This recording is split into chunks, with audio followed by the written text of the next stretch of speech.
Good afternoon, everyone. Welcome. This is the curriculum subcommittee meeting, and tonight and when's the other night we're doing it? Thursday night. They're going to hear the school improvement plans, and so each school gets about 12 minutes, so it's going to move along pretty quickly. We may not have time for all the questions that people might have, so it's nothing personal. It's just we have a lot to get through, and you might want to jot them down, and we'll get back to people about what some of the questions might be that we need to do. Two things before we start.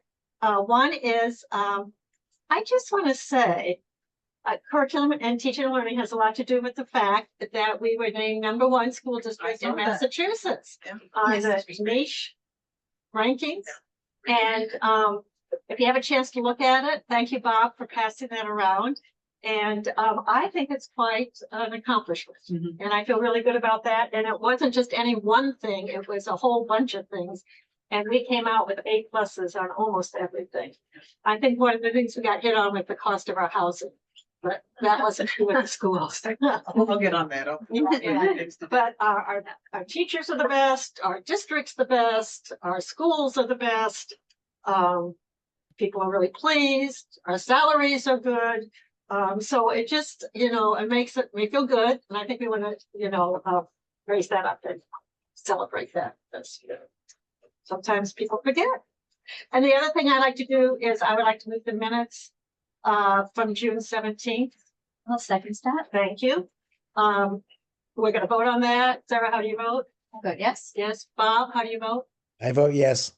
And I vote yes as well. And there was one of the high school that we should bring up again, not now, Betsy, but just in those minutes that we talked about the high school is going to some review of some kind. That's okay. I'll talk to you about it. Okay. Yeah, fine. Okay. We don't have Carolyn. I take it if she's Not, I don't think you're online yet. No, I'll let you know if she arrives online. so. Is this everybody online? Yes, it is 6 people. Okay, That's right. That's small group. Okay, I have to say it was really helpful to have them ahead of time to be able to read them. that's great. Thank you. Okay, Asa, you're gonna take it away. We're gonna hear from Yes, Roland Hayes first. Roland Hayes School. Okay. Great. So thank you, everybody, for the time tonight to talk about how we're making progress towards our 3-year plan, school improvement plan. Our school improvement plan is a public document. It is on our website. It's pretty easy to find, along with our minutes and agendas for all of our school council meetings. We had our first school council meeting last week. It was really productive, where we talked about this very presentation. So just it's nice to all be aligned and having a shared conversation, even though we're not all in the same space. These are our school council representatives. We have a really great group of folks who represent a wide range of experiences in our school and in our community, including Linda Roseman, who's well known in the community. She serves on many, many different councils. She's our community member. And then on this cycle, we have a paraprofessional who's joined us as well, which is really fantastic for representation. Looking at the budgetary impact of our plan, not a lot has changed here. So if you've been following along, I know that you are just, rabid fans of the school improvement plans. But no big shifts. We're still kind of in the same space. We intend to be a responsible and transparent steward of the public resources of both the public schools of Brookline and the town, and of course the Commonwealth. We take that very seriously. We work very carefully about how we spend the money. I have some discretionary funds, and how I spend those discretionary funds, I want to make sure squarely goes towards serving students, our students as they are right now, in order to nurture and create environments where they can thrive and become the people that they need to become on their own terms. We do anticipate, we launched our 3rd RISE classroom. RISE is a program designed specifically to serve students on the high-end needs of the autism spectrum. And this year we have now 3 RISE classrooms, so we're well on our way to mirroring Runkle with a full cohort, not pre-K, but K through 8 for our RISE students. Right now we're serving students in our RISE program, grades K through 7. And I must say that RISE isn't exclusively for students on the high-end needs of the autism spectrum, but that is the majority of students we serve.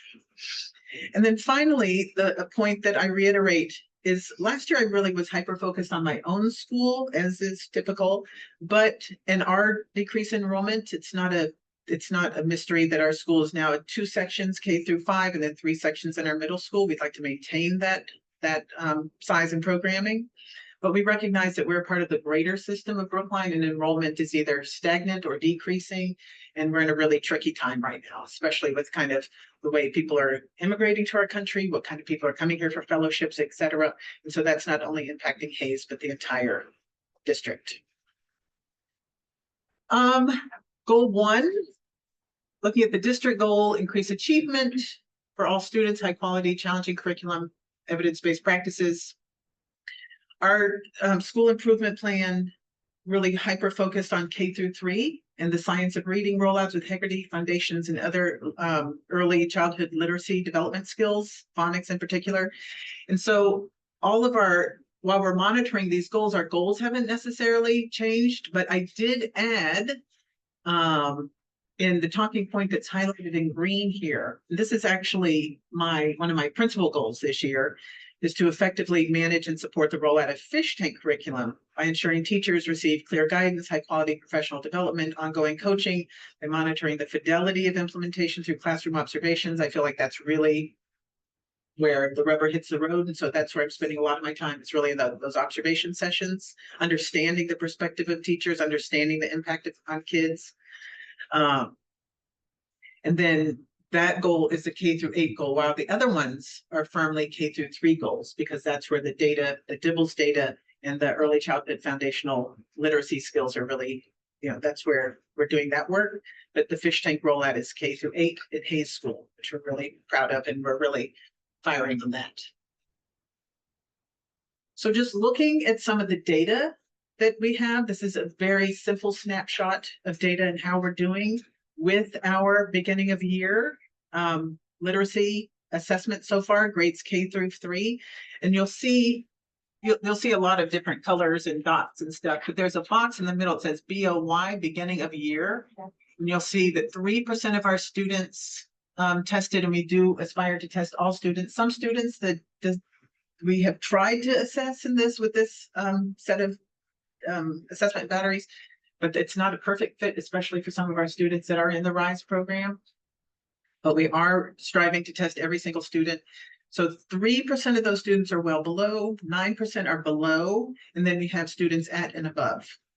Now, for the below and well below, that's where we're hyper-focused on our students. And the students in well below, most likely, not always, but most likely already have an individualized education plan in place, but the students below may not. And so that's where we're really having team meetings to hyper-focus on who are these students, what are their needs, and who's going to deliver these needs. It's most likely the literacy specialists, our English language teacher, et cetera, finding a pathway forward for those students so that they then become at and above in their reading abilities. So that's just a snapshot kind of the data, what we're doing with the data, but we're really pleased with this data. Our students are really fantastic and they're working really hard, as are our teachers, of course, but our students are really, really going for it. And we also have the STAR assessment in grades 4 through 6. And this is just an example of kind of how we're looking at data and thinking about data. The STAR assessment, I'm not sure if everybody can see it, which is I'm glad it's in front of you. But it again shows what percentage of students are meeting or exceeding our expectations. It also shows students that are near meeting, but not quite there yet. That's in the gray. And then students who, again, are not meeting kind of those benchmarks. Now, the STAR assessment is measured against the state standards. And then we can dig into each and every one of these kind of, you can dig into the red here, you can dig into the blue, and then you can see what are how likely is it that students will be meeting these standards by the end of the year. And so we're really focused on those projections, and then we can drill down standard by standard by standard to see what student needs what support in what area. And then we're tailoring our work with students towards those points. Our next strategic goal 2 is really positive increase in student data returns, particularly for students with disabilities and BIPOC students. so that every student can advocate for and access what they need. Now, a question I was thinking about earlier that was posed is really why that language? Why not just a more straight ahead kind of goal like, hey, students with disabilities and BIPOC students will get what they need so they can advocate and access. I feel like when I was writing this goal and when my school council was giving feedback on this goal, we wanted to make sure every student was accounted for, but we also want to recognize and verbalize publicly that we are particularly interested in students who have historically been left behind by not only public schools in Brookline, but in America. And those are students with disabilities and students who are Black, Indigenous, or people of color. And so that is a hyper focus in the data, but we'll look at both. The goals are the same. I'm not going to stay there, but we can look at some of this data. Again, it's a little hard to read up here on the screen, but you have it in front of you. This is the data kind of whole cloth for supportive relationships. 92% of our students in grades 3 through 5 can affirm in the positive they have supportive relationships in school, and 6 through 8, 98% of our students. Self-efficacy, students in K through 3, 98% are able to name skills and feel confident in saying, yes, I feel like I can get what I want when I want it. Raise your hand data, that's students who are raising their hand to say, I need help with something. 82% of our students are not raising their hand in 3 through 5. And then I think that data is mirrored over with in middle school, 98% of our students are not raising their hand to say, I need help with something. Every student who does raise their hand, we have a one-on-one conversation with them to say, what do you need help with? And most of the time they say, huh? What do you talking about? Well, on this form, you said you needed help with something. Oh, I don't need help. I'm okay. So we're able to drill in, and we do that very specifically. Another great thing that we do is there's, asking, part of this is, can you name a trusted adult? And every kid in the survey, the Panorama survey, they write out who the trusted adult is, and then my counseling team writes it like a love letter to those staff members to say these kids named you as a trusted adult, and we hand them all out to the school. So we have really good data scores. For the bottom two, positive feelings and challenging feelings, you can see those kind of at the bottom. Those are areas where we want to make sure that kids have what they need. All kids' grades are experiencing challenging feelings. We want them to feel like that they're learning the skills that they need to have in order to manage those feelings or ask for help with those feelings. So that's an area where we're working really hard. We have all the SEL programming like Second Step, et cetera, that we've been rolling out with Fidelity in our school. Move the dial on some of those numbers. Here is the data specifically around our students of color in the school, our BIPOC students. I'm feeling really good about this. You'll see on these lists, the bottom one, confidentially protected data. Those are multi-race students who, their parents fill out all the kind of their identity forms and stuff at the beginning there. These are kids who identify as multiracial or African-American. And because we have such small numbers at Hayes, it's not really a population that's why it's kind of confidentially protected, because the numbers are just so small. But you'll see that those numbers are really, really great. I'm proud of those. 78% of our students who are multiracial Black, they, say that they belong at school, have high rates of being able to manage their emotions. They feel like, 93% of those students feel like they are in supported relationships at school. So that's the kind of data digging that we're always doing to make sure our students are feeling cared for and seen. A part of that is also plays into the fact that we have our AAPI group for students, affinity group. We have our Young Scholars program, which is really a very powerful program for students who are African-American and Latin.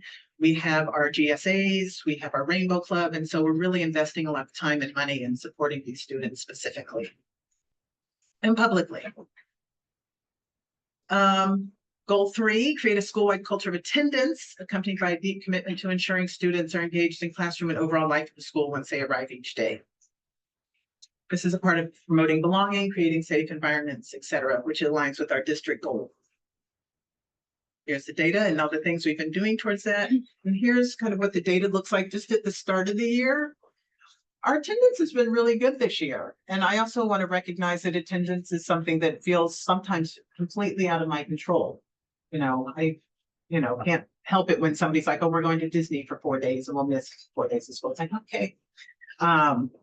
But what this data shows us is that we have really strong school participation with presence, but it also, what it really does, is it allows us to find where students are falling through the gaps. And that is the most critical. We have probably 3 or 4 students right now in our school who are chronically late or chronically absent. And that's where our school's student support team really comes together every week and has really complex conversations about how are we supporting these students? How are we making sure they have what they need? What kind of next steps or community liaisons need to come into play here? So that's where this data is really most powerful. Yeah.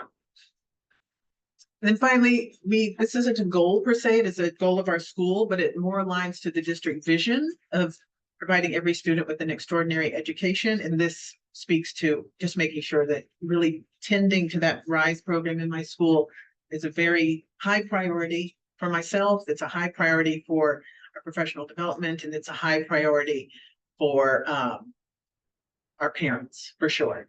And it's a high priority for our students, not only those enrolled in the program, but students globally in the whole school. It's a very powerful part of our work. And then finally, I present here kind of my principal goals for the year. The first one we talked about, that we already talked about the second one, which I added, but the first one, develop and implement a continuous cycle of professional development that responds to the emerging academic and social emotional needs of our pre-K students. We're continuing our work with, we're really digging into the MTSS plan. We're working again with the Glory Center, Aspire from Mass General to make sure that our work around neurotypical and neurodiverse students is really strong. We want to make sure everybody has equal access to school and inclusive spaces. And then finally, again, the RISE program remains a priority, especially as we're really deciding how far and how soon do we need to expand to afford the classroom here in school. And then making sure that our new teacher who just joined us this year, she's a novice teacher. She's leading our 3rd RISE classroom, that she has what she needs as because we want to keep her there. So yeah, so that is my presentation. Sure if I hit the timing, but thank you very much. I didn't play the music. You didn't play the walk-up? I think you did all right. Okay. All right. You did okay. Any questions? Any questions? And let others go first. Bob, do you have a hand up? Go ahead, Bob. I do. I don't have a question. Asa, I give you an A+ on that report. I'm not surprised that Brookline Public Schools received the #1 ranking in the state. I just felt that there was such a strong focus on the essential elements of a great school, with data to support, the work that you're doing. I think it was outstanding. Thank you, Asa. Thank you, Mom. Well, I always tell people, I say, we are not perfect and we will never be, but we strive to do what's right by kids. And I think that's a shared kind of mantra amongst my staff. Like, we're not striving for perfection, we're just striving for great kids, safe spaces. Go ahead, yes. I really appreciate the understanding of the K school, that it seems that you are aware that your student need is going to become a larger percentage of the Yep. whole population. Yep. And it's so helpful to us that you're thinking ahead about that. Because of course, that's not Yeah. principal discretionary spending, that's other buckets, right? Right. And so we need to make sure that that's something that we can plan for. Yeah. Right. For sure. Yeah, now I'm out of time, but we do anticipate that on this 4th bullet here, that the number of students with academically based disabilities is going to continuously grow, even if our population stays flat or lowers a little bit, depending on the neighborhood, the churn, what's happening at the federal level with, people, immigration. But we are very cognizant of that. The disparity and the changing demographics within those subpopulations. For sure. So I just had a quick comment, you said the Aspire group at Mass General, Yeah, so they're working as consultants? consultants. Okay. Right. And the consultant model, this is our 2nd year doing it. We're consulting with one of their team members. Her name is Elise Wolf. She's really fantastic and expert in this field. And she'll come in, spend 4 or 5 days, 6 days over the course of the year, depending on our contract. And for the bulk of the day during the school day, she's observing students and giving feedback in a consultation model. So students who are really concerned about, we don't necessarily have all the answers, we could use some expertise, and then we have team meetings and we're consulting in that way. And then she'll do whole school faculty development. Last week, she talked about MTSS with the staff. What are structures that allow all students to be a part of the MTSS structure? And how do we know it's working, and what frameworks can be developed internally to really move the work forward? And do I dare ask, is this paid for by a grant, or do you have it in the budget? It is or- paid for through OSS. Okay. Yeah. Thank you. Yeah. I know there's a lot of data in here, but Right, and we would love to discuss at length, but we definitely need to honor everybody else to do what they're so doing. thank you so much. Thank you so much. I appreciate it, and feel free to leave as you. I'm gonna stay with them. Okay, so just hang in there with that. You better stay with me because I have to follow you, which I think is the hardest job. to follow, Lisa. John, it's your turn. Tell us about Okay. Runkle. Okay. Nice. Is there anybody else that had any hands up? No, Okay, thank you. Just let me know, because I can't. I should say Mariah is also on, Okay, just so you know. Lisa, I'm gonna make this go. Oh, So I'm gonna start by saying, I too want what's best for children at Runkle. We all start, that's our starting point, is what's best for kids. And I also want to be just like Asa. So When you grow- yeah, when I grow up, I want to be Asa. So we've shared our presentations with each other prior to tonight. So some of my presentation is going to look similar to Asa's, but I didn't dig down. I didn't know you could get the dibbles yet on architects. Mine doesn't show up yet. It was So I'm just going to preface with that. So Runkle has a brand new school site council this year. We have 3 parents, and we have and Lynn Chong, who has been a Runkle parent for years, and her children are now grown, and she has stayed our community member, and it's been amazing. And then we have a teacher from K2, we have a guidance council, we have our IT person, a RISE teacher, and myself. So this is the smallest our school site council has ever been, but it's been very effective, and we're excited to get going. Our first meeting is this week. I don't want to dig, I think my budgetary impact is very similar to ACE's. We did add 1 RISE classroom this year. We had always had 5. At one point, we had 6 RISE classrooms. So it has shifted over the years. And then when Hayes took over, it took some of our more younger students, and now they're building a program. RISE last year added a 5th classroom sort of in the middle. What I can say about RISE in terms of Runkle is that what we're seeing is an increase in the severity of the students who are entering our program in terms of learning issues and behavior. It doesn't look like it did when I started at Runkle 15 years ago. It feels different, and we've spoken to Karen Schmucker about this as well, and that we're feeling now, although we have been doing this program for years, long before I came, that we're ready to have some people come in and have eyes on Runkle's RISE program as well, to give us some consulting information. Our first goal is to obviously to increase achievement for all Runkle students by implementing Tier 1 and Tier 2 interventions, and to support a consistent, high quality and challenging curriculum with literacy and math. And we too want to work on our MTSS strategies. So I'm going to show you our school improvement plan runs from 2024 to this school year. It's a 2-year cycle.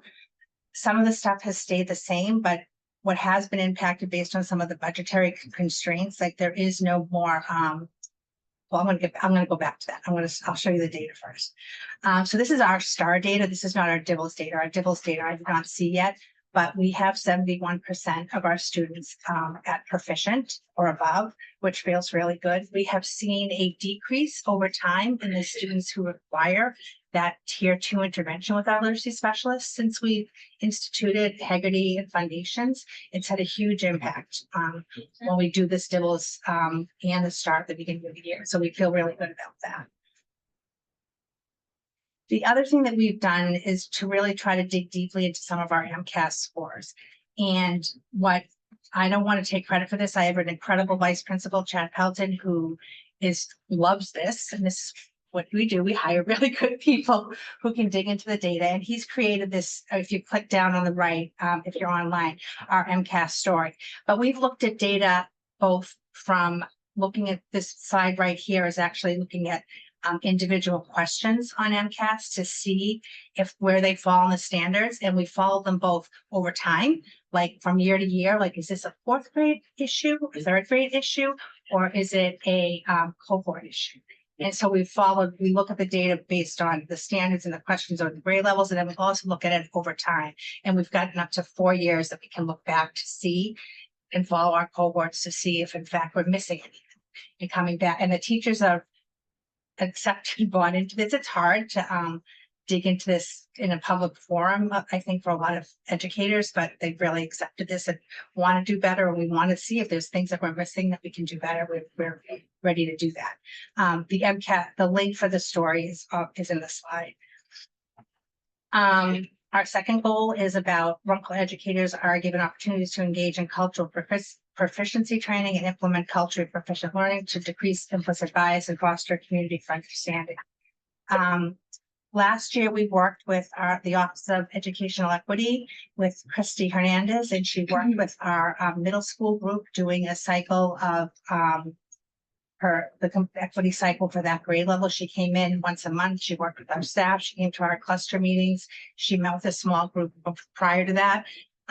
It was a really valuable program. I think our teachers really learned a lot from it. And she did a lot of observations, not evaluative, but we're able to spend time. She was able to spend time in classrooms, give teachers feedback about what she was seeing, and they could reach out to her for advice too about how to handle situations that came up in the classroom. And that felt really good. So that is no longer in place. But what we did really focus on this year is trying to use the PTO in our ROAR groups. ROAR is an organization started by parents at Runkle. It stands for Runkle Organization Against Racism. It started as a parent group a year and a half ago. Last year, the parents just wanted to meet with administration to sort of talk about what was happening in our building. This year, we really want to make it a community-based group that reaches out.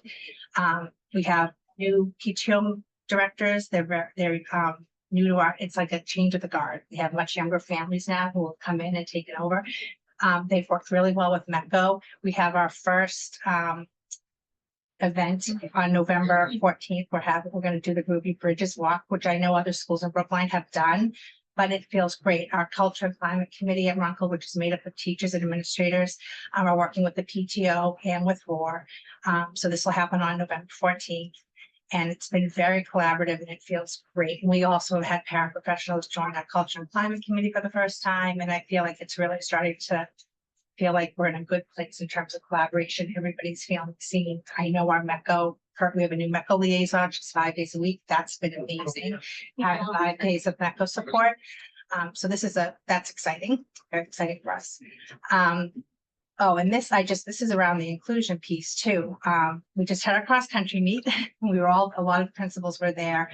But I think what makes, at least for me in terms of Runkle, we have managed to include kids for years in all of our sporting activities and curricular activities and even events that PTO runs. And that's this year for our Halloween fair on Friday.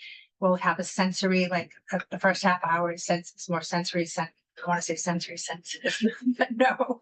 But we'll have a time between 5:30 and 6 where students who are in our RISE program, or any student who might be afraid of the dark or worried about the noise, can come early and they can do the trick or treating. They can do the haunted walk first, or they could just go to, we have a space set aside for them.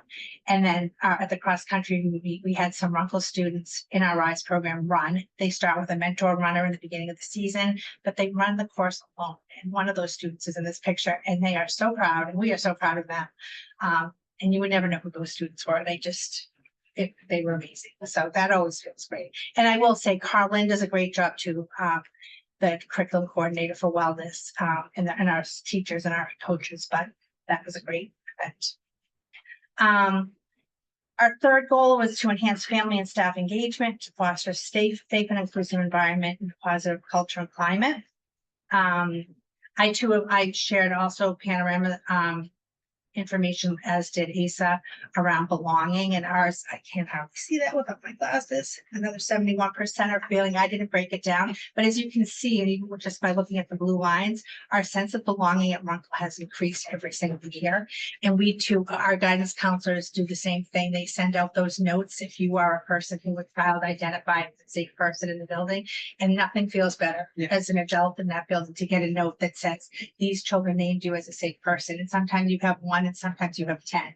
And oftentimes it's a student who names a teacher from first grade who's now in 8th grade, but they're still thinking of that. So I do think that that's just been an amazing practice.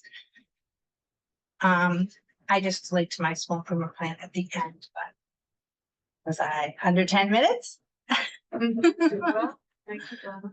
Sarah? It's amazing that having this set up the same way between schools really helps us be able to have a sense of exactly what Runkle is, right, compared to other schools. So that I've, obviously been at Runkle before, Right. but to hear you speak about it that way just really brought to my mind exactly what you're focused on and what's super important to you. So I love this process. Is anybody else online that wanted to say? No other hands are raised. Okay. Oh, No, Bob's I see always one. raised. Bob maybe is. Yeah, Bob? A minus, Bob? B plus? I'm actually a pretty hard marker. You get A plus. Oh, No, I mean, it's really impressive that you cover all of the essentials that comprise a great school, and you have data to support it. You're looking at it, and it's impressive.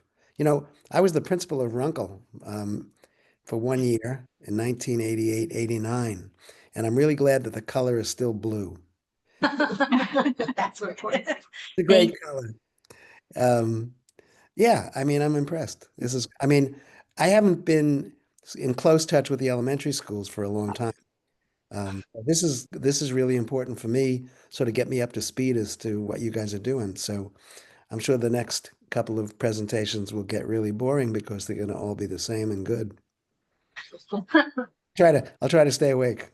I do have one question. I was wondering, not just for Runkle, but for our system, if you could help us understand the intersection of English language learners and RISE and English language learners and reading testing, just so that that's something that's brought out a little bit more.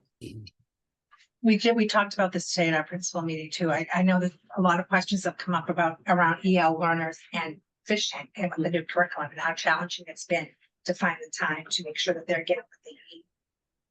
It's really, we have to be really careful about when we pull them out.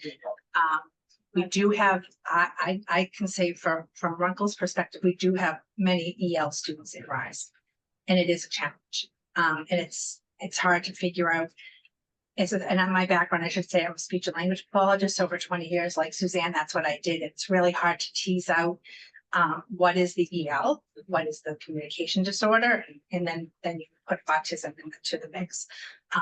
So we struggle with a lot of that. I think we do a really good job. I think our EL teachers are outstanding in terms of they don't necessarily have a background in that area, and they make it work. They work collaboratively with the speech and language pathologists and the teachers. Go ahead. Yeah, I know it's Donna's time, but to add on, I think, we use the language kind of what's driving the bus right now. So for this one kid, what's driving the bus right now? And the team is excellent and is willing to go above and beyond to get into the space, to make themselves available to the students on their terms in their space and figure out what's driving the bus and bring up a wide variety of models of learning. Are we just going to play games together? Are we just going to be side by side watching a video together? That kind of hit some of the target areas for language development. And so that's what I think really matters in those moments. There's nothing prescriptive that you can really pull out of a sack. You really have to just know the kid and be available on their terms and figure out how to make it. Yeah. I will say some of the demands of time that they want to do the assessments for EL students with our RISE students is not a good use of their time. The adults or the students, and I know that sometimes there can be waivers for that, but that has been an area. That's on all the assessments. Everything, The nibbles, the star, because some of our students are nonverbal, and it's like, we're doing a verbal test with nonverbal students, how does it work? It's very. And I'm struck by that you have many, I would say, resources as in human resources and support systems, but it also requires that we give them time to collaborate so that they can do some of the work. Who is gonna take the lead on the student, and how do I learn from other support services? So it's a lot to it. It's very frustrating. I think that when we imagine schools on paper, we think of kids as having started out when they were 5 in kindergarten, and they get the appropriate skills that they need at different times. And that's not always the case. Students sometimes show up and they're in 4th grade and don't have the skills you would have taught K through 3. Right. And that's maybe even more complex with RISE and EL. Thank you very much. Thank you. Thank you for your work. I think we're going to Pierce next, are we? I'm done. Hit stop share on your Zoom. Hello, everyone. I'm here. I am not in person. I'm actually at my home, but I'm excited to see you all. We see you. Thank you, Asa and Donna, for fantastic presentations. I will say, I was trying to be timekeeper for you, Asa. All right, so should I show my slides on my screen as I go through? Will that work? Candace, if you have them handy, you can. If you don't, I do have them, so it's up to you. Yes, I do have them. If you just allow me to share, and then I should be able to pull them up. All right.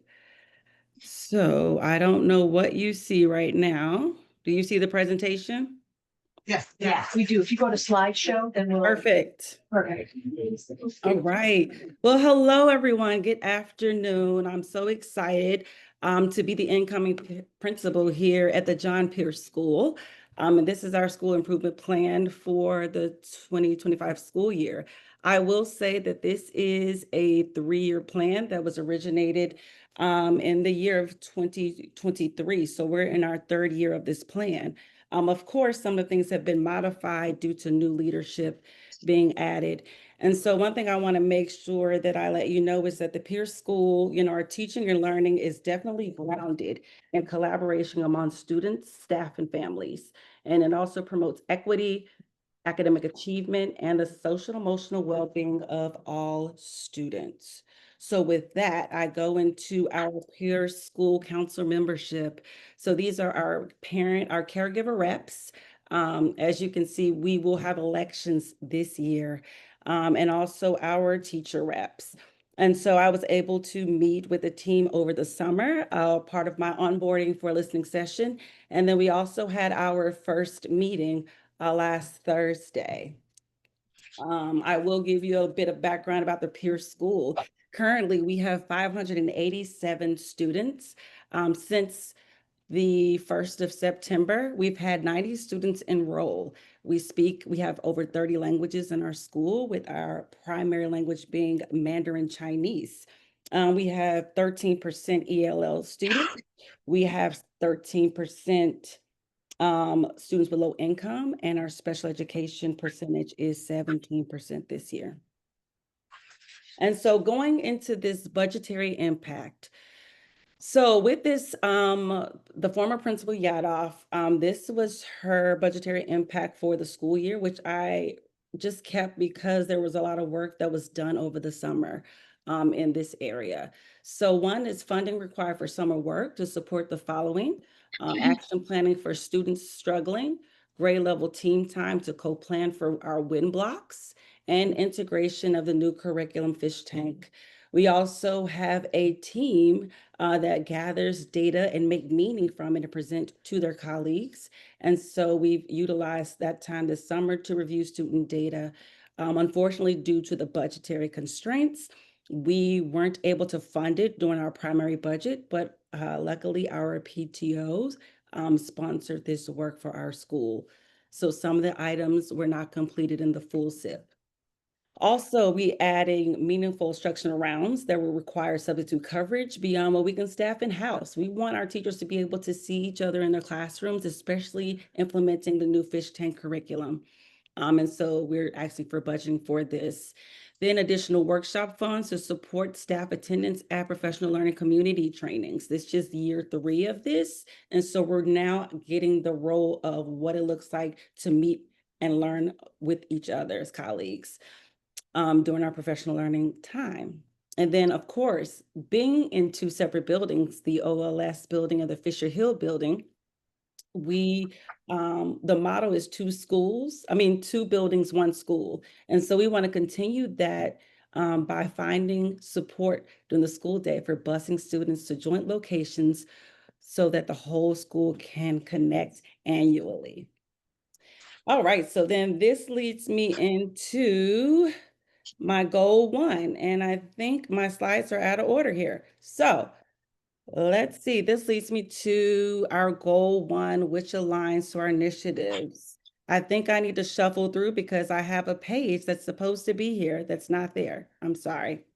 So for our goal 1 monitoring, we're going to continue the implementation of Haggerty and Foundations and the newly implemented fish tank.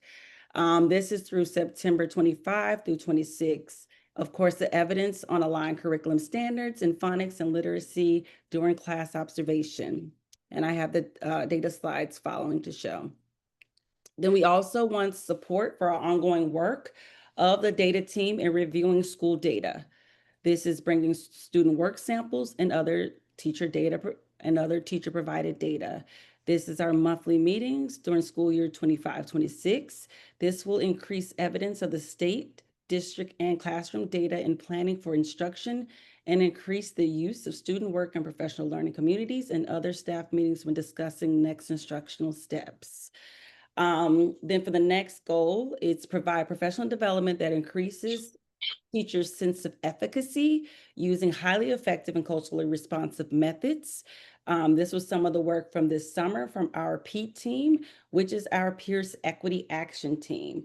And so this year we'll begin our work utilizing faculty meeting times for the PEAT leaders to provide culturally responsive practices, courageous conversations to staff. And with this, we want to see an increase of our percentage of our mastery and exceeding in our students who are traditionally marginalized. And I'll go into a little bit of that data in a second. Then last on here, let's see, I'm trying to move my screen here. Last, we see provide professional development to staff to support their confidence using student work at the center of professional learning communities. And this is to discuss student work and present new curriculum. This is the teachers creating their own PLC agendas that reflects observable focus on student work when discussing effectiveness and curriculum and instruction. And so, like I said, this has been a 3-year plan that began prior to me becoming principal. And I'm actually seeing the professional learning communities in action. And I know we still have continued work to do. And so with that, this is where I go into my data. And so this is Dibble's data, the end of the year for our K-2 students. And this, you can see we are 73.9% of students are at benchmark or above. So we're at 73.9%. We have 127 students that are above benchmark, 57 at benchmark, and 33 below. And this is showing us that continually we're seeing gains being made. If you look at the benchmark over time chart, you can see that we peaked last year at the end of the year. And so, of course, well, that's 2 years ago. And so this year we're going to be on a continuum of how many students that are meeting mastery or above in Dibbles. And then my next slide is just a preview of our MCAS. And this is just the ELA MCAS as of last year. We have 73% of our students that are meeting and exceeding. And so what you don't see behind these numbers are the desegregation of the data, desegregated data. And so in our ELA, our breakdown, which our focus for our school improvement has been looking at our groups that are traditionally marginalized and providing culturally responsive practices and instruction to these students to increase their MCAS percentage. I know last year we had 25 students in 2025 that tested, and only 40% were meeting and exceeding on MCAS. Same for our Hispanic students. We have 54 and we have 52% that are meeting and exceeding. The year before, we had 42 Hispanic students and 45% were meeting and exceeding, and 30 African American Black students and 50% were exceeding or meeting.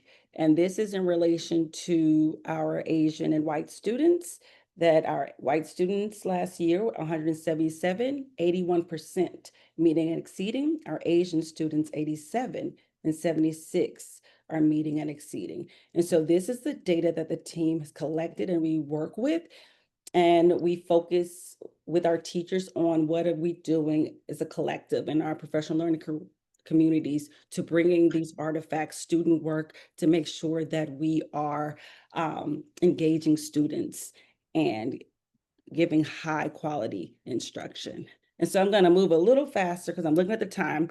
SIP2, develop and implement a culturally responsive community engagement plan to foster connection among caregivers, schools, and district. So with this, we're going to establish systems of communication that allow families to remain actively engaged in the process of planning for a peer school renovation, including the temporary locations of the peer staff at the Old Lincoln School and at the Fisher Hill campus. And so with this goal number 2, we have planning of family and community events that bring together both campuses. This is in the summer and early fall. We have all family members invited to no fewer than 3 events between August and November. And I will tell you, we're going on the 4th event this weekend. Next, we have keeping families in the school community informed about building renovations through consistent transparency, accessing, and accessible communication. And this is monthly. So families are going to, report increased awareness and understanding of the renovation process in our end of the year surveys, which we give families. The principal prior to me would give for surveys to our families, since we are in 2 different buildings, and allow them to have voice in our day-to-day operations of how the kids come to school, how they leave school, what are some things that we can do better, and what are some things that you want from us that we can improve on. And so I believe this is one of the biggest things that have come out of my listening session too, coming into this principalship. And then, of course, develop and implement a comprehensive communication plan that includes regular school newsletters and a dedicated academic spotlight newsletter. And this is to highlight student learning, instructional practice, and academic achievements across grade levels. This is also due to us being in 2 different buildings. A lot of time as colleagues and as parents, we don't see what one building is doing versus the other. And so creating a school newsletter that comes out maybe the 3rd week or the 5th week of the month to just bring all that into a perspectives, one-stop shop, so that you can still remain engaged in the school community.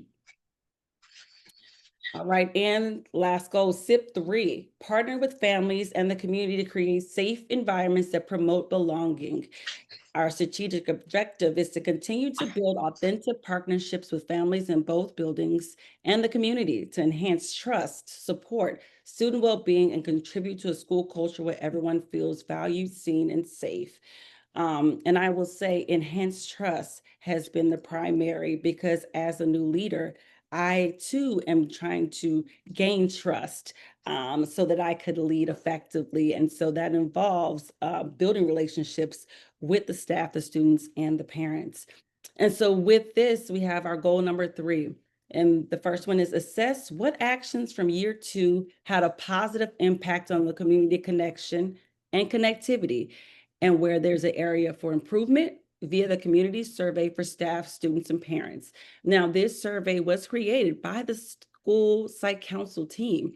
And so with this, being able to actually look into the survey and figure out which events our parents and students most wanting to engage in, and where there's room for improvement. And so this same survey will go out again from the school site council team at the end of this school year for planning of the next school year. Then next, we have foster a unified and inclusive school community across both Pierce campuses by creating shared experiences, consistent communication, and opportunities for collaboration among students, staff, and families, such as visuals, morning announcements, and everything that can be leveraged with a sense of connection. And so with this, it's hosting school-wide events, ensuring constant communication with both campuses. This is through newsletter, virtual morning announcements, and the digital boards in both campuses. If you look, my favorite is when we pose a question from a staff member. Like this week, if you come in, the students are trying to figure out which staff member has 33 plants in their home. A couple of weeks ago, it was which staff member house was a former bank. And so this is highlighted across both campuses, but then you also have student highlights. We also still have our math word problem of the week, in which we put out that problem of the week, beginning of the week, and students take time in their off time to complete the problem, and then they drop it off, and then we read off in morning announcements the answers to those problem of the week and the students that submitted their answers and answered them correctly. And I was so happy that I was the first one to do the problem of the week and tell the school how much I love grapes as a snack. And then also we always highlight student and staff achievements from both campuses in our school communications and reinforce shared identity. And one way is that I love that we have the intercom system where I can be at one location and reach both, so that at the end of the school day, I am giving the end of day announcements. And last, teachers and staff will create welcoming spaces through visual displays, inclusive celebrations, and culturally responsive classroom and school practices. We're going to see this increase in our panorama data for student belonging, which I have here on the next slide, where it looks like we have been consistent at 66% since fall 2020. And so my goal is to move us up to 80% for student belonging. And so if you can see the consistency here, there was a drop in 22, but I just want you to see the overall school belonging from our students at Pierce since 2020. And sorry, that concludes my presentation. Thank you. Thank you, Candace. Yeah, I was talking pretty fast. I'm sorry. there's a lot there. We'll digest it over time. Sarah? I guess I'm feeling that I really like that you came into this midway, because a lot of the work that you're doing is work that I know, knowing you as an educator, that I know is stuff that's important to you. And you Yes. didn't have to take the time to find out if that's where Pierce wanted you as well. So Pierce has this long history of a real sense of community, and you're jumping right into the middle of the work, and it's just good to see. Yes, and enjoying it. I am. Anyone else, Betsy? No, Bob's raising his hand. Okay, Bob? Hi, Candace. Hi, Bob. Want to send warm greetings to Jeff, or my former buddy at BU. Yes. And I I'll also definitely tell him hi. good old Jerry Whitmore. Cool. He's still hanging in there, right? He is still hanging in there. Mhm. Okay. I also bring you warm greetings from Jessica Middlebrook. Do you know that name? I do. Hey, she's my daughter-in-law Oh, really? Wow. on the school committee in Watertown, as you well know. Yes, it's such a small world. She was Congrats. very Yes. upset when you left Watertown. Yes, she was. Anyway, great report. Quickly, you're a quick study. Thank you. you. And I guess my only question was that 66% belonging figure that you, Mhm. which has been consistent. What, to me, it sounds a little low. What do you think? Yeah. I think it does sound a little low. But then also I looked at the percentage of 198 students gave the response last year. And so of course we have 587 students. And so I'm figuring out how to collect it with our K2 as well. I think that percentage will definitely go up, but that is what's been pulled in Panorama for the past several years. So I definitely want that to be moved up. Yeah, you got a good goal. Thank you. Yes. Thank you. Candace, I was actually going to comment on the same thing. I agree.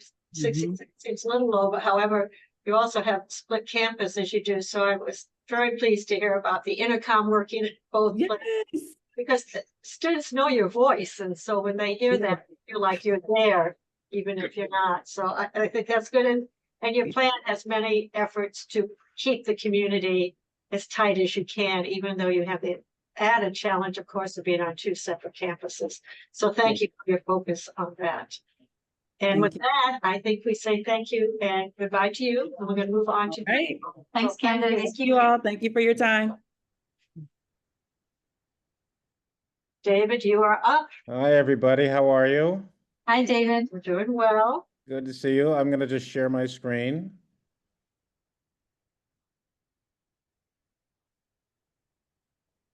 I just pull this up. Hang on 1 second. Just give me a minute here. Just want to make sure I'm pulling up the right thing.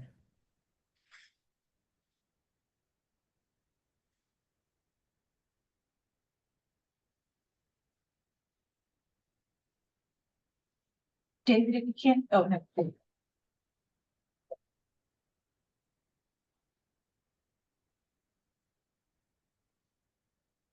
Okay. Can you see that okay? Yeah. We can, yes. Okay. If you hit the slideshow button near the top right, it'll show the whole screen. Whole There slide. we Oh, go. that's really good. Thank you. Is that good? Yeah, perfect. All right, wonderful. Well, it's nice to see all of you. So I'm going to be doing our SIP for the Driscoll School. Let me just move this along here. We have a wonderful site council. Nicole McClellan, Scott Nanian, Kyle DeMayo Cook, and Lee Simons have been part of our school site council. Erica Sullivan, Mackenzie Snow, myself, Mackenzie and Erica stepped down last year, but we're looking forward to adding new teacher reps this year. Hopefully we can get some from the middle school. It's been a while since we've had middle school representation at the Driscoll School, but they all contributed to our school improvement plan. It is a 2-year plan from 24 to 26. So this year we will be embarking on a new school improvement plan with our school site council. So I just wanted to talk about the budgetary impact. So we'd like to continue our staff. Our middle school staff has done a lot of work over the years to guide our values with our middle school. Back in the summer of 23, I was able to pay them to work over the summer for a period of two days to work as a middle school team to come up with a series of values and also some habits that they would like our middle schoolers to display. It really developed a really nice cohesive environment, not only with our teachers, but what we're trying to work on is consistent expectations from class to class. And so they did a great job of putting together a list of these values, along with students get these RIC scores. There are middle school scores that they get to show that they are following along with our classroom expectations. They're doing their homework. And it's a nice way to make sure that our students are following the middle school expectations. And ensuring that our students are trying to show and display and have consistently from class to class. We also hired our landmark consultant, Ann Larson, to train our staff to also maintain consistencies. We are a district-wide program. We are the lab program here at Driscoll School. And of course, Landmark is our consultant with our lab program, but a lot of what they do in lab is what's good for their students is also good for all of our students. So we try to do is maintain consistency from class to class in things like every class has a dragon book. So we make sure that all of our students write down their homework in their dragon books. They get stamped by the teacher to make sure that they wrote down their homework so that they know that when they go home, their parents can see that they wrote down their homework. And that's something every single class from grades 6 to 8 abides by. We also have each of our classes, they engage in 2-column note-taking. And I think, again, that consistency of 2-column note-taking allows all of our students to be successful. And it also improves their writing. But having that consistency makes it easier for students so that they don't have to learn how one teacher does note-taking versus another teacher. And so that two-column note-taking really helps our students become more successful across the board. So our middle school really did a good job of embarking on working together to maintain those consistencies, making sure that they have expectations that are consistent across the board. And also codes of conduct are other things that we want to make sure that students follow. And so our middle school has done a great job of doing that. So hiring, using the money to hire our consultant was a big part of our budgetary impact a couple of years ago, but it's really reaped its rewards over the last couple of years. One of the other things that as part of our budget that we have, as part of our work with Landmark and with our middle school, we have homework binders with dividers, consistent pencil cases, a Chromebook case, and classroom binders to help our students organize their work. As you know, that's always been a challenge over the years to make sure our middle schoolers are organized. Landmark has done a wonderful job in terms of helping us maintain organization systems in the classroom and also at home.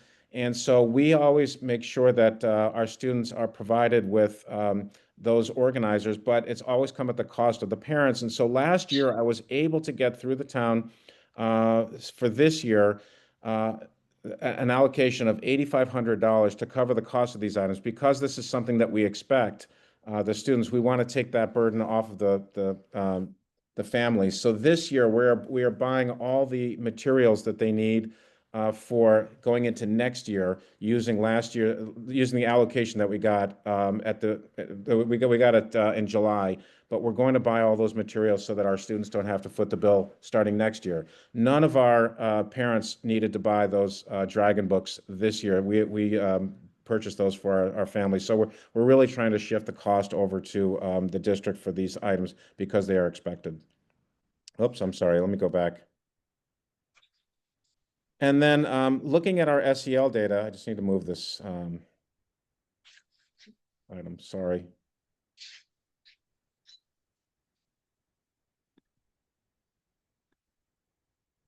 Sorry, guys, I was just trying to move something. I just lost my presentation. Hang on one second.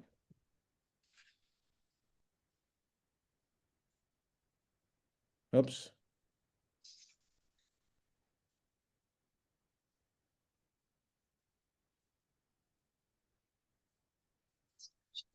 Folks, I'm sorry, I apologize. I just clicked off here. This brings us all back to the time. Why don't you hit stop sharing and I'll pull it up, David? Can you want to hit stop share on your Zoom? Probably can't. Yeah, am I still, can you still see my, Yes, we can. Yeah, go down to the little green button on the Zoom ribbon towards the bottom of your screen. Yeah, there you go. Let me see if I can pull it up for you. okay, I just added a couple of slides. That's why I just want to look for it, Betsy. Oh, all right. All right, let me just give me a moment here. I'll pull it back up.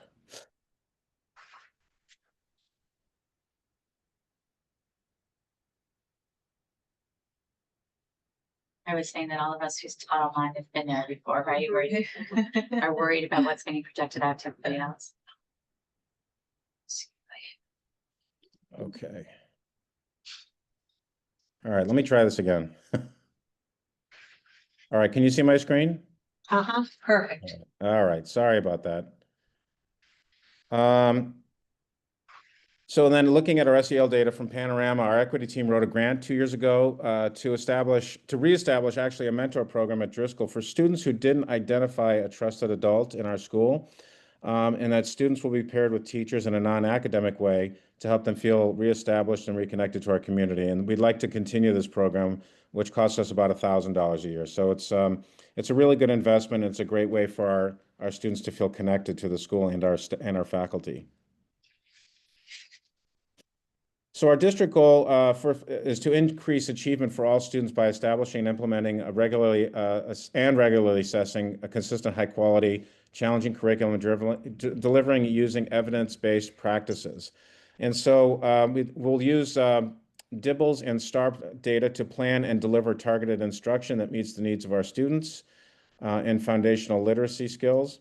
We also want to identify successful instructional strategies that provide robust Tier 1 and Tier 2 interventions in math and/or ELA to increase the achievement levels of each student. And I put that in there because, as you know, the schedule is a very complicated process.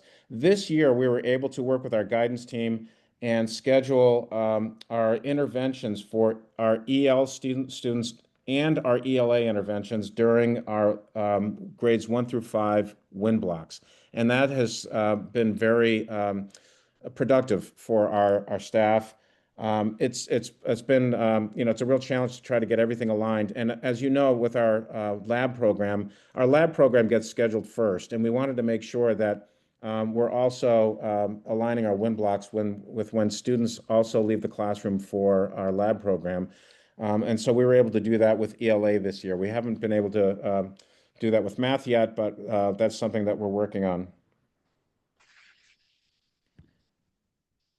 Oh, did I do this again? Why do I keep doing this? Okay, here we go. So again, educators will assess students with DIBELS in grades K to 3 and STAR in grades 4 to 6, 2 to 3 times a year. That's one of our strategic initiatives. We will also want to increase the positive data outcomes for students in K to 3 on DIBELS and in STAR.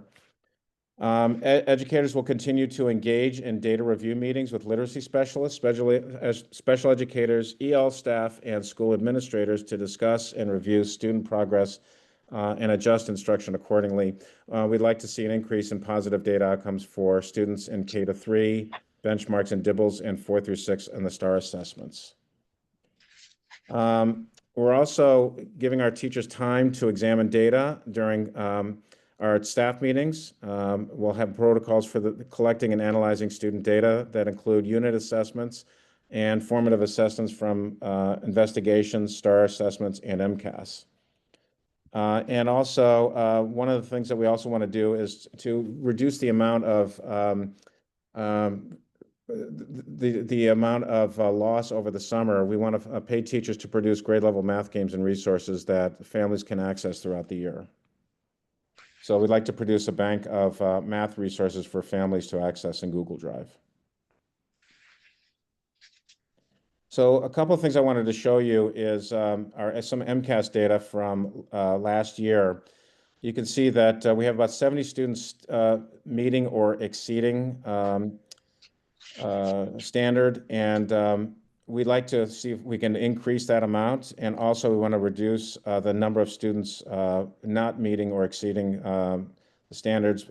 One of the things that our average student growth percentage was at a 57, which is not bad. So it's not about an SGP, but again, we want to see an improvement in this area.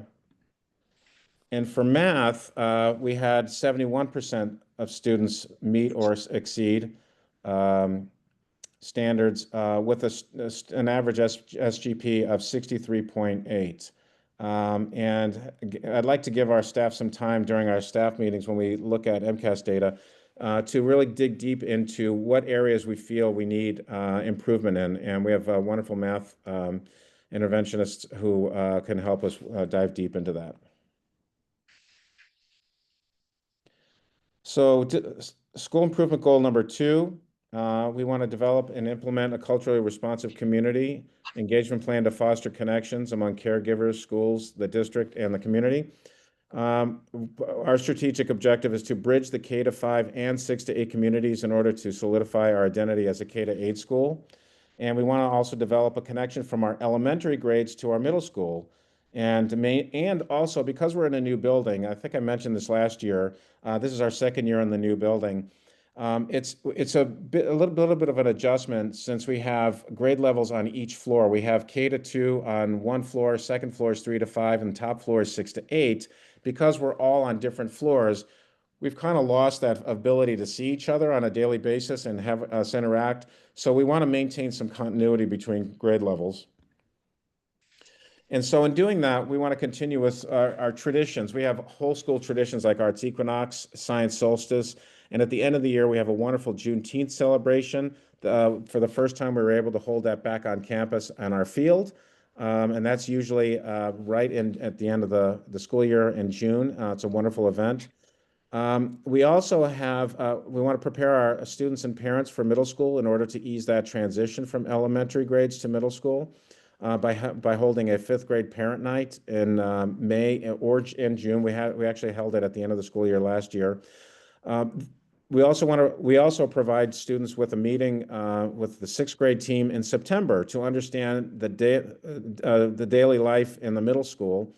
And our 6th grade team did a wonderful job with this meeting in September. This is before open house. This is basically just helping our new 6th grade families understand what it's like to move into the 6th grade into a middle school environment, which is very different than their 5th grade environment. It's very different from their early elementary time. So it was a really nice transition meeting. And of course, we want to provide more communication to middle school families. Last year, our vice principal did a great job of sending out newsletters to our middle school families. Our elementary families, teachers do a great job of communicating with our families. And sometimes when you hit the middle school levels, our families want that same information. So we are down a vice principal this year because of budget cuts. And so our hope is to try to rebuild that communication process to our middle school families because they still want to keep up with information that's going on strictly in the middle school. And then again, district goal is to partner with families and community to create safe environments that promote belonging. And we want to identify individual needs in social and emotional health, and we want students to have a sense of belonging and feel respected and valued by their classmates and teachers. And so again, what we do is we look at social emotional data from Panorama. We use staff meeting time and PD days to review that Panorama data. Our clinical team reviews Panorama data on a weekly basis to determine how to best support individual students. In our middle school, we started an initiative several years ago where our K-2 students decorate postcards and our middle school teachers write notes to their families, just letting them know what a wonderful job that their students did. And it's just a great way for our middle school faculty to stay connected to our middle school families. And our goal is to, by the end of the year, have each student have them receive a postcard from their teacher teams. We use Panorama to examine responses about staff and family perceptions on school climate. We want to always maintain and increase students' sense of belonging and safety at Driscoll. And we want to continue to work on middle school schedule and staffing to see where we can incorporate time and resources for 7th and 8th grade advisory. And this has always been a challenge because our teachers teach multiple grades at a time and throughout the year. It's a real challenge. That's been a real tough time trying to find that advisory time, how we can fit that in like a full period. We just haven't been able to accomplish that yet, but this is something that's ongoing that we're trying to work on. And then the last thing I just wanted to share with all of you, you can see this is our growth over the year with our sense of school belonging. And you can see from the 23-24 year, we've improved in the springtime to 24-25. Our sense of school belonging in the springtime was up to about 84%. And emotional regulation also increased from the prior year from 82% to 84%. So our guidance team is doing a wonderful job. Our teachers are doing an outstanding job of incorporating SEL work into their lesson planning and getting to know their students. So I think it really shows in this data right here. And that's what I have. Thank you, David. Thank you, David. Have it. Yeah, I do. Am I holding us up too much if I talk? No. Okay. So, So David, one of the things, I'm going to go back to monitoring goal 2.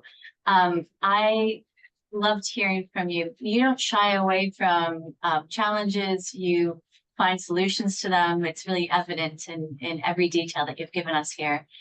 And one of the things that we on the school committee have trouble seeing is where our system is a school system, where the commonalities happen between the different schools. So when I was looking at transitions from elementary grades to middle school, parents understanding the day in the life, and the communication to middle school families, using those examples, could you tell us, like, I guess you're a senior statesman around here these days, as a principal, could you tell us how do our different schools communicate about things like that? Is in principal meetings? Is it when PTOs get together? Is it vice principals? Where are best practices shared so that all of the schools have some of these great ideas? Yeah, that's a great question. I think when we meet as principals in our principal meetings, and also we're very good at communicating with each other, our principals. But in our principal meetings, that's an awesome time for us to just sit down and have time with each other face to face, where we can discuss these great ideas, because every school has got these wonderful ideas, and we all share them with each other. And I've incorporated practices from other schools into the work that I do here at Driscoll. And we're constant. I think that's the best place where we can share that information, ask questions from each other, and how we approach how to tackle a difficult problem or difficult issue, or how do we get better at doing something. And that's really the ideal place for it. And really giving us that time with each other is so critical. We've talked about that as principals. Like we've really tried to carve out that time during our leadership meetings to say, listen, we just need like an hour or so to really discuss best practices and what are we doing to improve our schools. And so that's really the best way to I think learn about each other's practices. I hope that answers your question. Yeah, that's helpful. Thank you. One other thing I wanted to mention in there, I didn't actually get to say in my presentation, is that last year was our first year with Winthrop House in middle school, and that's been such a wonderful part of our middle school, and we're so excited that this program is in our school. And as part of sense of belonging, we make sure that Winthrop House is incorporated into everything that we do here at Driscoll, and as part of our community. And I think it's just added so much value to our overall school community. So I just wanted to put that out there as well. Thank you, David. Bob? Yes, thank you. Hi, David. Hi, Bob. How are you? I'm good. I'm recovering from COVID. That's why I'm not there. Oh, no. I think I'm finished.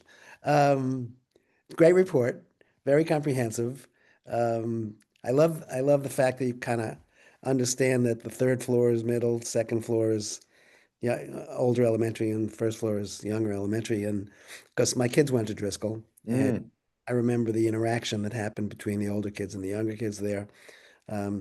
So I'm glad you're focusing on that. At least that's important. I have a question for, whoever's going to answer the question. I was part of the original school improvement program back in the 80s, early 90s. And there were students on the school council, and there was also money allocated to the school council, but money is a whole separate thing. But why are there no students on any of the school councils? Just curious. Bob, that's a great question. I don't think I could answer that. That's a very good question. Yeah, that's something that it would be nice to have. Has that been going on for a really long time, not having the kids? As long as I've been here, we have not. Okay. Mainly because we hold it during the school day, but that doesn't mean that the students can't step out of their class like once every couple of months. So I think that's a good suggestion. I think it's an Robin's gonna Bob, respond. typically there are students on the high school advisory council, but not necessarily on the elementary or middle. right. I always found that the 7th and 8th graders could contribute a lot because they're there and they can just express their own experience, which the adults are not in. And I'll throw that out and say maybe that's possible. Yeah, I think it's a good suggestion. I think some schools have also worked with some advisory councils, like at the middle grade level, or have some sort of student government in quotes, I guess. But I don't know how widespread that is. So something to think about as well. Okay, so we're gonna move on. Thank you so much. Thank you, David. Thanks, everybody. Good to see you all. I use school all the time, and I see all kinds of things that are exciting that are going on, so that's great. So thank you. Great. Margaret, hi. Hi, David. everyone. How are you? Maybe the Hi, best Margaret. for last for tonight, Margaret. It's very nice to see you all. So Sorry that I couldn't come in person. I'm actually still here at the Lynch Center helping out with the extended day, but it's great to see you all in the Zoom. Okay, well, you go right ahead. It's your turn. All right, I'm going to share my screen, so hold on. Here we go. There we go. Well, I want to thank you all for inviting me this evening to share a little bit about the BEEP School Improvement Plan. This plan is really a continuation of the plan that we had last year. BEEP families stay with us maximum 3 years, sometimes just 2 years, sometimes just 1 year. So the council might change often, year to year or every other year. So we do have a new site council this year. We had a very short organizational meeting about 2 weeks ago, and people wrote into the PTO and they wanted to be nominated to be on the site council. And then we had a meeting and they were elected to the site council. And this will be our site council for the 2025-2026 school year. It's a very nice mix of parents from across BEEP and all our different locations, and a very nice mix of educators and specialists in the program. I really have to start this evening, however, with a moment of gratitude.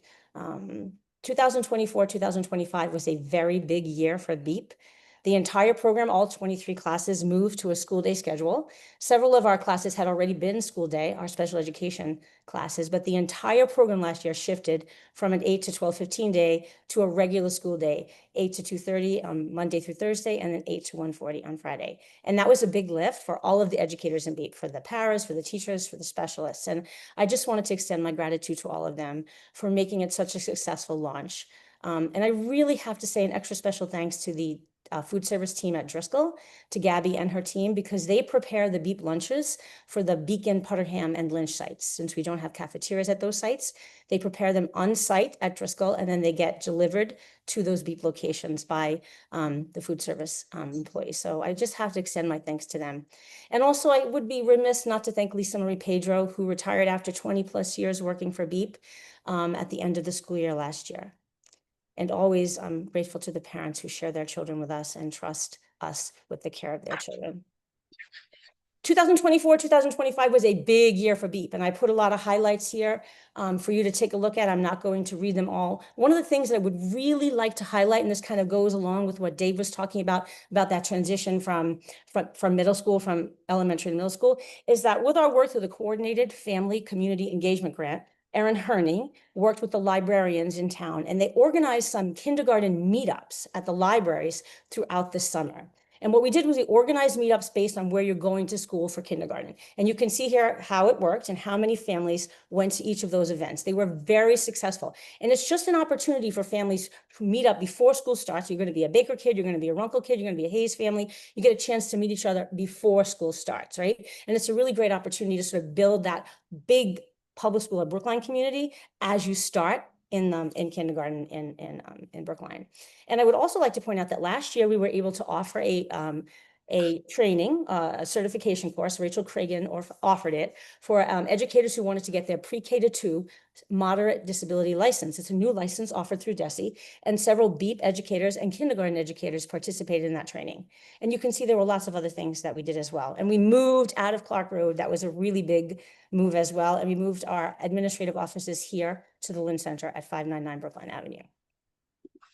So always when we think about BEEP, there's a lot of budgetary impact. It's a big program, 23 classrooms across the 7 locations.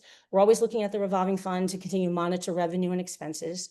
We look at the cost of the curriculum materials for our English language arts programs, for our math, and for our SEL programs.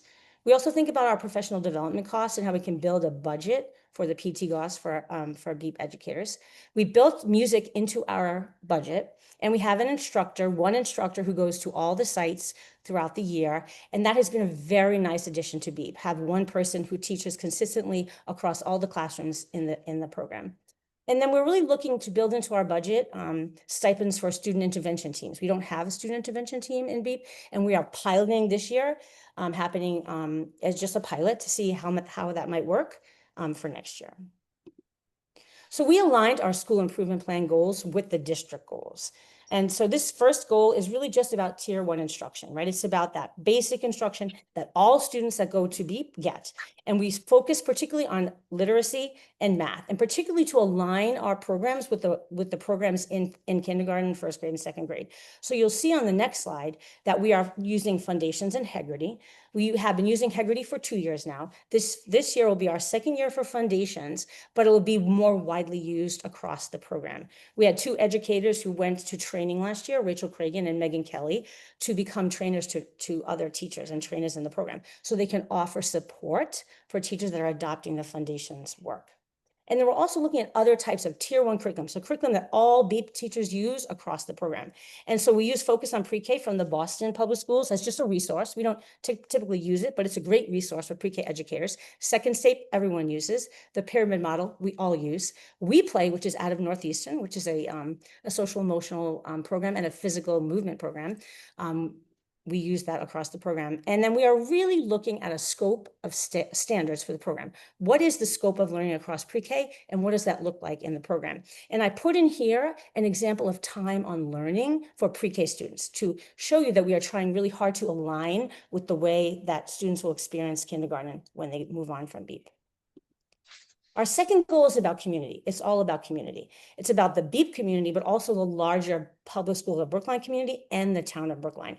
And with our a coordinated family community engagement grant, we have lots of opportunity to build those relationships from when children are very young and right until they come to BEEP or not BEEP, some other school in Brookline, and then when they come to kindergarten. And as you look here, you will be able to see the different ways that we're building community in the community and within the BEEP community. I've highlighted some of the new things that will be offered this year. We're going to be offering 2 family support groups, one facilitated by our SLP, a social worker, and one of our team facilitators. And they will focus on supporting families of students with identified needs and then just general parenting as well. Those will be offered once a week in person at the Lynch Center. We also have partnered once again with the Children's Museum to offer a 6-week math program to the community, and that will happen here at the Lynch Center as well. Families sign up and they come and they work with their children to learn how to develop math skills at home. And then we also do a lot of work with community-based at Brookline Housing, at Family Aid. We offer ages and stages screenings through our community playgroups, so families can identify if their children have any needs and how they might be met, either in the district if they're old enough to get their screening or outside through early intervention. And then our last goal again is really focuses on our pyramid model work. We have been doing this work. We started in 2019, right before the pandemic. Margaret Olam is our DESE coach. We have been hanging on since then. I'm very proud that we continue to do this work because it was hard to continue to do it throughout the pandemic and afterwards. But this is a very norm-based, very research-based program that really looks at positive behavior interventions and also works with families and schools. And it has what we call a benchmarks of quality that you measure how well you're doing and the progress that you're making as you use this program. We meet once a month as a leadership team to discuss the program and how it's going. And then you can click on the links and it'll take you to the different data portals and things like that. And then, of course, our final goal is school day BEEP. As I said before, last year was the first year that we were all a school day schedule. This is the second year. We continue to monitor these particular things around the program. At our first site council meeting, which was very brief, so we'll have another site council meeting in a couple of weeks, we're going to look at the enrollment and lottery considerations. One of the things we're really trying to figure out is how to better manage the lottery, because when you look at the way the lottery rolls out in the program, this past year, let's take, for example, we had 80 people who we offered a spot to, but then they canceled that spot or they didn't take it. So we're trying to figure out how do we not necessarily lose people in that first round by being more strategic and streamlined in how we do the lottery. We're looking again at the budget implications. And then we're also offering our own extended day. We have 2 programs, one at Lynch, one at Potterham, make sure that we're meeting revenue expectations and also staffing issues as well. And I had a great meeting with Joe Albuquerque where we looked at BEEP spaces and about leases and thinking about those things as we move forward towards the Pierce building project and looking towards the future. And that is our BEEP school improvement plan. Wow, Margaret, thank You got on a lot, Margaret, very quickly. Thank you. It was probably too much, and I just, please No. feel, after you have a chance to look it over, I'm happy to come back, or I'm happy to talk to any of you about any questions you have about the work that we're doing. But we're really trying to align our work with the district's work. And remember that BEEP is about exposure. It's not about mastery, it's about exposure, about opportunities to learn and grow as a community of learners as little children before you move on to the larger public school system. That's helpful. So, questions or comments? I have one. Yeah. Margaret, this can't be answered quickly, so don't think you have to. That's I'll okay. come back another time, but you know, I am really a strong proponent of full day, universal free 4-year-old programs. Yeah. And I'm just wondering, you know, do you have any sense that the state might step in, or what will be our next steps for making that happen? I think, you know, and I think in some communities, for instance, in Cambridge, where they've invested like a ton of resources in a universal pre-K model, in towns like Watertown, where they've built out that model a little bit. I think it would be lovely if the state would step up, right? And then there would be work to do around the partnerships with the community-based pre-Ks. Because the way that it works, if you want to have universal pre-Ks, we wouldn't necessarily be able to offer that in the public schools of Brookline. We just wouldn't have enough space for every student that necessarily would want it. So you have to have those partnerships with the community-based programming, and then work with that program in terms of the curriculum that they use, the assessments that they use, their pay and salary scale for their educators. I have not heard very much conversation around that more recently. I think people have just been sort of thinking about lots of other things, but it would be it's a big goal, not necessarily not one that's not, it is attainable, but it would require a lot of like thinking and planning, and in partnership with the Commonwealth, right? It wouldn't be something that necessarily the town could undertake, I don't think, without some additional support. Thank you. I'll keep thinking about it, pushing forward. Me too. Yeah, thank you, Margaret. Anyone else? Bob? Yes, thank you. Hi, Margaret. Nice to meet you. You as well. I have a question that I don't know if it's appropriate or not, but Go ahead. the relationship or lack of relationship or impact of that new early education program that's led by Vicky, I think, and Mhm. what can you talk about that a little bit, the story there? What do you mean? So Trust Early Learners is an early childhood center that's over here on Harvard Street, right? Right. On that building right there. Our former principal, Vicky Milstein, was one of the people that was involved in opening that school. I'm not really sure that she is as involved as she was when it first opened. I know there are former Public School of Brookline employees that work there. We actually have a great partnership with them. They offer their space for us for playgroups, for our family playgroups and for our community-based playgroups. And we go there and we offer some screenings there for families in the community as well. They were awarded a grant through the town to work with other community-based early childhood centers for professional development, and to offer some tuition assistance seats as part of that work, which is a really great benefit for families, right? Because there's not enough of that in the community or anywhere in the Commonwealth. So I feel like we've built a really nice relationship with them. I met with them over the summer, actually. We chatted about their work in the community and about the professional development they're offering to educators in the town of Brookline. And they've been a really great partner around our community-based work, the family playgroups, and a space for us to go. So that's been very nice for us. And to build that presence in the community is nice as well. How many kiddos are in that program? I don't actually know. They have younger children there as well, a little bit younger children than we have. I believe it's designed to be around 80+ students, but I actually don't know their total enrollment right now. Thank you, Margaret. You're very welcome. Oh, by the way, great job on your report. Oh, thank you so much. I love talking about BEEP. I know you do. I That's do. great. I do. Well, thank you, Margaret. Thank you, Margaret. Actually, I Thank just like 3 minutes over, which is a miracle. Well, I'm so impressed with all no, the- I congratulate all my colleagues. They did a great job. I was listening as I was helping out here with the kids, so it was a great night. Thank you so much for inviting all of us. Thank you so much and have a great evening. You as well, everyone. Stay safe. Yes. Thank you. So that actually concludes our meeting tonight. We're going to meet again on Thursday, same place, same time, and we'll have 5 more presentations. I know it's a little frustrating because there's so much information, but this is kind of how we do it. And as they said, we can always call somebody back on a particular program, or we can find out some of the more details if somebody wants them. But we do appreciate the time and effort that our administrators are putting into these reports.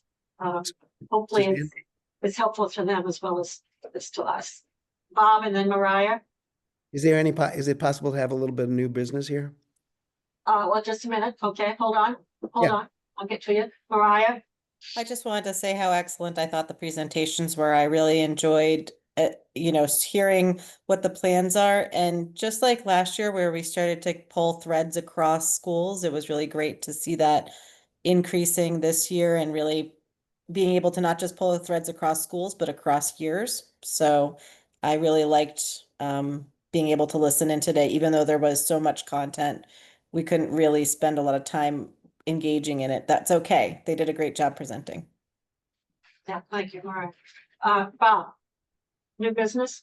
Yeah, I just want to mention a couple of things. One, because I'm new on the curriculum committee, I'm very, very, very interested in calling Jen Martin in at a meeting and talk about WISP, because I think that's been sort of on the agenda for a year or so, maybe, or maybe more. I don't know. But I just want Jen, who I love, to come here before this committee and talk about the program, that class, and share some data with us if she could.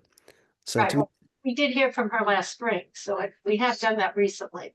And in fact, maybe Betsy, we could find that presentation, the recording, and we could let Bob know. Sure.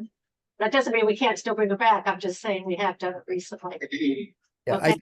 think I saw that presentation, and I think that one of the things that happened at the end, there was an interest in having her come back with data. Right, but she's not gonna have a lot of new data from her last presentation until later this year, perhaps, but we'll take a look at it, see what we need to do. I mean, I wrote it down, so. Okay, thank you. The other thing that Robin knows about, I am very interested in creating a more robust Teachers as Scholars program as part of our professional development in Brookline. I know that it was born here way back in the day with Henry Bolter. And then we've had fewer and fewer slots from Teachers as Scholars. And my personal opinion, having, as I told Robin, having experienced a bunch of Teachers as Scholars as an English teacher at the high school, I just think that one of my campaign themes was finding our center of gravity, our academic center of gravity in the school system. And Teachers as Scholars to me represents a very powerful statement about the academic center of gravity in a school, because you bring in academic folks to spend few days with teachers from different departments, different levels in the system. So I'm just an advocate for Teachers as Scholars. And the person who's in charge of Teachers as Scholars right now is Mary Birchinall, the former English department chair and longtime English teacher at the high school, and she's spectacular. So those are my two issues, WISP and Teachers as Scholars. Okay, thank you, Bob. I wrote it down. Okay, and I see any more hands. I will adjourn the meeting. Suzanne? Yes, Hi, it's Carolyn. I can't raise my hand because I'm in the car, sorry. okay. But I did manage to unmute myself. So first of all, apologies for being late. I was again in an appointment that ran over. And hopefully there won't be too many more of those. So apologies for being late. I'm in the car. Thank you to everybody who I came in the middle of Candace. I don't know who I missed, but great presentations. And then I'll just jump on what Bob said as well, notwithstanding that there was some presentation about K through 8 and 9 through 12 social studies curriculum last year. I would agree that looking at what's going on with 9th grade social studies is pretty important, whatever that looks like. So I'll just second Bob's interest in that. Okay, Thanks. thank you, Carolyn. Okay, and without any other comments or questions, I will adjourn the meeting if that's okay. Thank you, sir. Thank you, everyone. Thank you. Have a good evening.